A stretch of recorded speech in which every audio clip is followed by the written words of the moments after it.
ನಿಮ್ಮ favourite serials ಈಗ ಟಿವಿಗಿಂತ ಮುಂಚೆ ಸನ್ ನೆಕ್ಸ್ಟ್ ಆಪ್ ನಲ್ಲಿ ಜಾಲಿಯಾಗಿ ಎಲ್ಲರಿಗಿಂತ ಮುಂಚೆ ನೋಡಿ. ಈಗಲೇ ಸನ್ ನೆಕ್ಸ್ಟ್ ಆಪ್ ಡೌನ್ಲೋಡ್ ಮಾಡಿ ಮತ್ತು ಸಬ್ಸ್ಕ್ರೈಬ್ ಮಾಡ್ಕೊಳ್ಳಿ.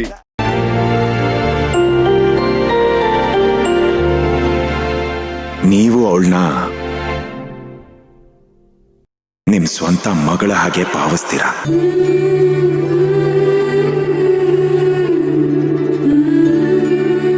ನಿಮ್ಮಿಂದ ಅವಳಿಗೆ,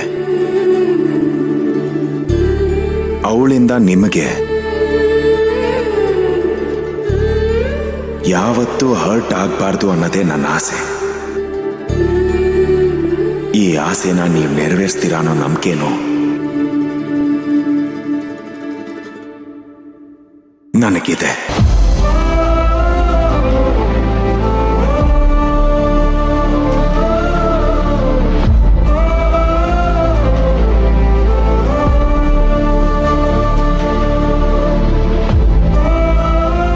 ಓಕೆ, ಕುಡಿದೇನೆ, ತುಂಬಾ ಮಾತಾಡ್ಬಿಟ್ಟಿದ್ದೀನಿ. ನನ್ನ ಬಾಕಿ ಜಾಸ್ತಿ ಇದೆ. ಮಿಕ್ಕಿರೋ 1.5 ಇಡ್ಲಿನ ನೀನೇ ಪೋಡಿಸ್ಕೊಂಡ್ಬಿಡು. ಸಿಂಗಾರಿ, ಒಳಗಡೆಯಿಂದ ಇನ್ನೊಂದೆರಡು ಇಡ್ಲಿನ ತಂದಾಕ್ಬಿಡಮ್ಮ. ಬಿಸಿ ತಂದಾಕ್ಬಿಡಮ್ಮ ನಿಮ್ಮ ಅವನವ್ರಿಗೆ. By dad.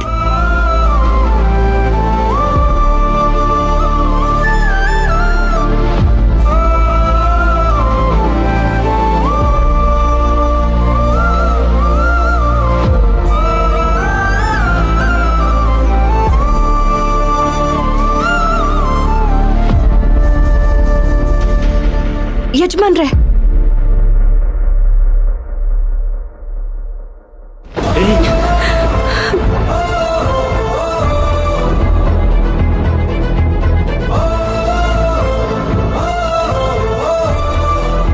ಹೇಳಮ್ಮ ಮೇಲೆ.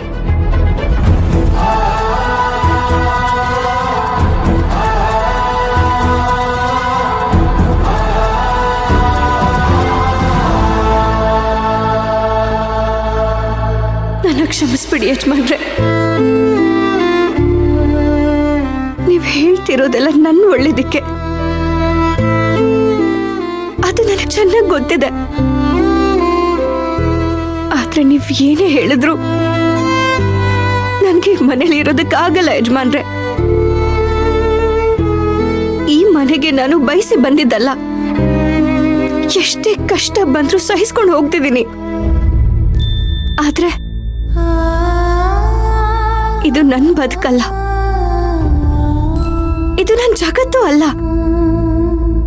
ಅಂದ್ಮೇಲೆ ನಾನಿಲ್ಲಿರೋದಕ್ಕೆ ಹೇಗಾಗತ್ತೆ?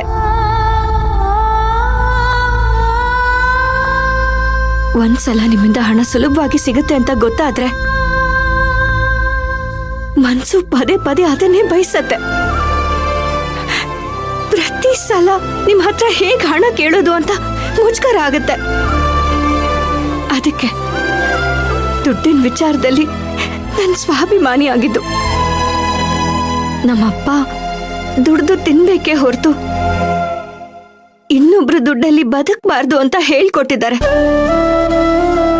ಸಮುದ್ರದ ನೀರನ್ನ ಹೇಗೆ ಕುಡಿಯಕ್ಕಾಗಲ್ವೋ ಹಾಗೆ ಕಷ್ಟ ಅಂತ ನಿಮ್ಮಿಂದ ದುಡ್ಡನ್ನ ತಗೊಳ್ಳೋದಕ್ಕಾಗೋದಿಲ್ಲ. ಇದಕ್ ನೀವ್ ಬೇಜಾರ್ ಮಾಡ್ಕೋಬೇಡಿ ಯಜಮಾನ್ರೆ.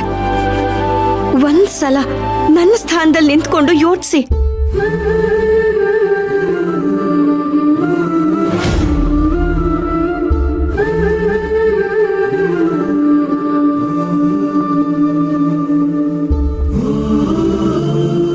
ಅಕಸ್ಮಾತ್ ನನ್ನ ಹಣೆ ಬರಹ ಕೆಟ್ಟು ನನಗಂಥ ಕೆಟ್ಟ ಪರಿಸ್ಥಿತಿ ಬಂದಾಗ ನಾನೇ ನಿಮ್ ಹತ್ರ ಬಂದು ದುಡ್ಡಿನ ಸಹಾಯ ತಗೊಳ್ತೀನಿ.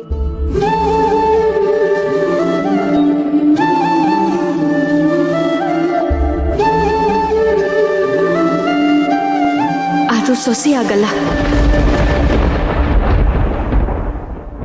ಒಬ್ಳು ಕೆಲ್ಸದವಳಾಗಿ.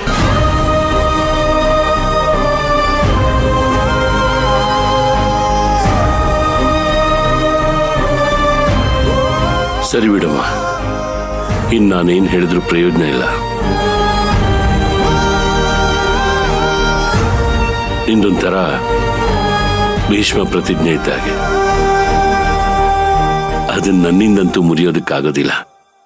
ನಾನು ಕೋಪ ಮಾಡ್ಕೊಂಡ್ರೆ ನೀನ್ ನನ್ನ ದಾರಿಗೆ ಬರ್ತೀಯ ಅನ್ಕೊಂಡೆ. ಆದ್ರೆ ನಿನ್ ವಿಲ್ ಪವರ್ ತುಂಬಾ ಸ್ಟ್ರಾಂಗ್ ಆಗಿದೆ.